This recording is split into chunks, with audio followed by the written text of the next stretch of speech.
എന്താ ചേച്ചി കരയാതെ കാര്യം പറയേ. കുറച്ച് ദിവസമായിട്ട് ബൈക്ക് വേണമെന്ന് പറഞ്ഞു മോന് വലിയ പ്രശ്നമായിരുന്നടാ. ഇന്ന് രാവിലെ ഭ്രാന്ത് വന്ന പോലെ എന്തൊക്കെയാ കാണിച്ചു. ഞാൻ ഗേറ്റ് കേട്ട് ഒരു അടി കൊടുത്ത് അപ്പൊ ഇറങ്ങി പോയതാ. അതെ, പറയുന്ന കാര്യങ്ങളൊക്കെ സമയത്ത് ഇങ്ങനെ നടത്തി കൊടുക്കുമ്പോൾ ഇതേപോലെയൊക്കെ ഉണ്ടാവും. എനിക്ക് പേടിയാവുന്നു ദിനേശിനെ, എന്തേലും ഒന്ന് ചെയ്യണേ. നമ്മുടെ കയ്യിൽ ഫോണുണ്ടോ? ഉണ്ട്. ശരി, ഞാൻ നോക്കട്ടെ.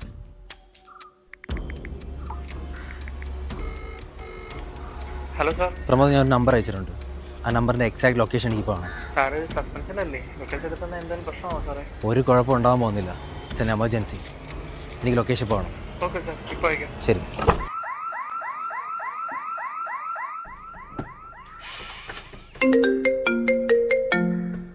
ഹലോ. ആ സാറേ, ലൊക്കേഷൻ കാണിക്കുന്നതേ ആ മാമ്മൂട്ടി പാലം ഉണ്ടല്ലോ, അതിൻ്റെ അടുത്തുള്ള ട്രാക്കിലാണ്. മൂവിങ് ആണോ? മൂവിങ് അല്ല സാറേ, അരമണിക്കൂറായിട്ട് ആ ട്രാക്കിൽ തന്നെ ഉണ്ട്. എന്തെങ്കിലും സൂയിസൈഡ് കേസാണോ?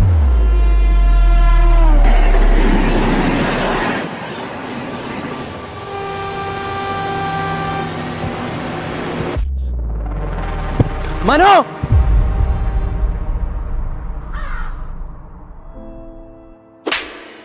ചാകാമെന്നാണോ നീ?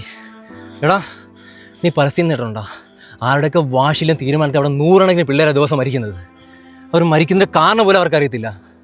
നീ ചാകാമെന്നതിൻ്റെ കാരണം എന്താടാ? ബൈക്ക് കിട്ടാഞ്ഞതാ? അതോ വീട്ടിൽ വഴക്ക് പറഞ്ഞതാ? നിനക്കൊക്കെ ഒരു പ്രിവിലേജ് ഉണ്ട്, നീക്ക് ഈ നാട്ടിൽ ജനിച്ചാണെന്നുള്ളത്. നീക്ക് എന്ത് ചെയ്താലും സംരക്ഷിക്കാൻ നിൻ്റെ വീട്ടുകാരുണ്ടെന്നുള്ളത്. എടാ, ഒന്ന് ഇറങ്ങി നോക്കിയാൽ നിനക്ക് കാണാം, ഒരു ചെരുപ്പ് ഉണ്ടാക്കി നല്ല നടന്നു പോകാൻ ചിന്തിക്കുന്ന കുട്ടികളുണ്ടോ ഇവിടെ? അവർ സ്വപ്നം കാണുന്ന ജീവിതമാണ് നീയൊക്കെ ജീവിക്കുന്നത്. അടുത്ത ട്രെയിൻ വരുന്നുണ്ട്, കയറി നിൽക്ക്. ഇവിടെ ഇനി ഒരൊറ്റ കാര്യം നടക്കത്തുള്ളൂ. ഒന്നെങ്കിലും നിൻ്റെ ഈ ട്രെയിൻ ഇടിച്ച ബോഡി എല്ലാം കൂടെ വാരിക്കെട്ടി ഞാൻ കൊണ്ടുപോയി കത്തിച്ച് 3 ദിവസം ദുഃഖാചരണം നടത്തും. അല്ലെങ്കിൽ എന്തെങ്കിലും തിരിച്ചറിവ് കിട്ടി നാടിന് വീടിന് ഗുണമുള്ള ഒരുത്തനായിട്ട് മാറുന്ന ഉറപ്പുള്ള ഒരുത്തനെ ഇവിടെ ഞാൻ കൊണ്ടുപോകും. നീ തീരുമാനിക്കുക എന്തുവേണമെന്ന്. എനിക്ക് വീട്ടിൽ പോയത്